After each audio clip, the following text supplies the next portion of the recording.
Part 2 of The Ghost Story. Age 27 years old, a year after vet school, I am still working in that building. I remember one night, I had to work in one of the creepy sessions. It was where most cockatiels had chlamydia psittacosis, Alright, where's Laboo? a disease that transmitted to humans. It was very disturbing. I did not want to work in that emitting session. It's where you emit cockatiels who are so sick and throwing up. But I had no choice. It was my only deal that I could do to get paid. And it was my only option. But for the record, I had to. At that time, I knew. I remember one night, I was sitting across from a patient's room. It was an old, elderly cockatiel that had lymphosarcoma. And as I was making my shifts and making my rounds, I heard something drag up the stairs. And I seen someone dragging something up the stairs, and I got creeped. I had no idea what it was until I immediately found out. It looked as if it was an old person walking upstairs with a box. I immediately got panicked, as if to find out what it was. I had no idea what it was. Finally, I figured I smelt really disgusting odor. It smelled like rotten meat, like rotten dead chickens. I immediately stopped the person who's dragging a small box up the stairs. I immediately ripped the box, and I just started puking my guts out. It was a dead child. It was mainly disturbing. I got really panicked. I had no idea what to do anymore.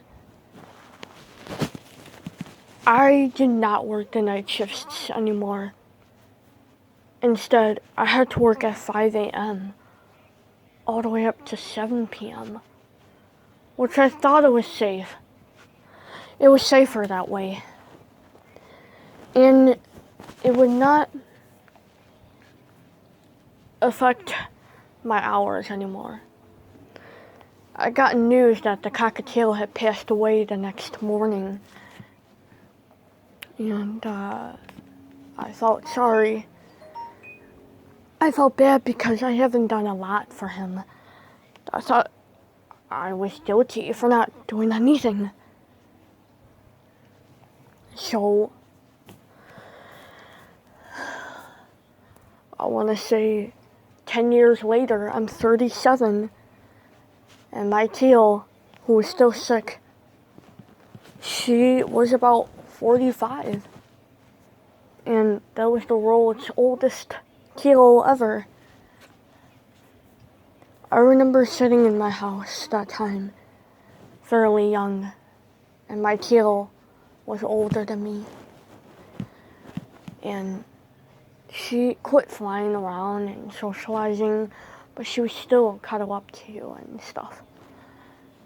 And so, at that time, I was talking to a friend on the phone through Snapchat, and my friend's like, "Do you see something in the background?" I was like, no, why? She said, I see a shadow right behind you. I looked back. I screamed hell. I seen a 6-foot Down there, you still up? man standing behind me. Got it, mama. So my friend's like, did you see it? I replied to her, I said, yes. I said, what else? She said, I seen it touching your cockatiel. I start freaking out. I finally called the cops that time. The cops arrested him and pressed charges on him. I pressed charges on him, big money, $2,000. Well, that should have been more, but I wasn't going to do more. And at that time, I moved out within 3 months. I moved into a small little house, and it was like a little cottage. It was actually a farm. So I had chickens and all that other junk. And every day, I'd see the hen laying eggs. I wasn't going to take no eggs because I don't need them. So I let them lay it and produce baby chicks.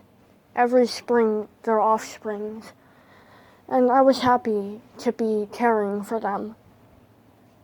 I remember one year, as I was breeding budgerigars, also known as parakeets. At this time, it was around March, and I've gotten sick. I've had a cold. I couldn't be around the birds, so I was sleeping a lot. My friend, also known as Christian Narc, he came over to help out, feed the birds and everything while I rested. It started getting worse, and I wasn't about to check myself into a hospital, but I had to. So I drove there. It was late April, and it was about April 23rd. I checked in, and they said I was anemic. I thought, that's shocking. So I stayed in the hospital for about nearly almost 3 weeks. The first day was uneventful. Am I saying it right? Uneventful? Okay. So, the first day was uneventful, and it was dramatic. My friend Christian Ark stayed at the house for me and took care of the animals while I was away. And that first night, as he was there, he felt uneasy staying there. And he couldn't call me because I was busy getting a blood transfusion. And so he texted me. He said, Mother Bird. I said, yeah. He said, have you ever told me about the house that has energy? I said, no, I forgot to mention it to you. Thanks for reminding me. And then I sent him a long story saying, yes, the house has its own energy. Christian Narc was creeped out. Chapter 3. Watching my birds for a full week and getting paranoid. So, to continue that night, he was not happy that he had to stay, but he knew he had to do it. And I'd pay him over $500, $600, when I'd gotten back from the hospital.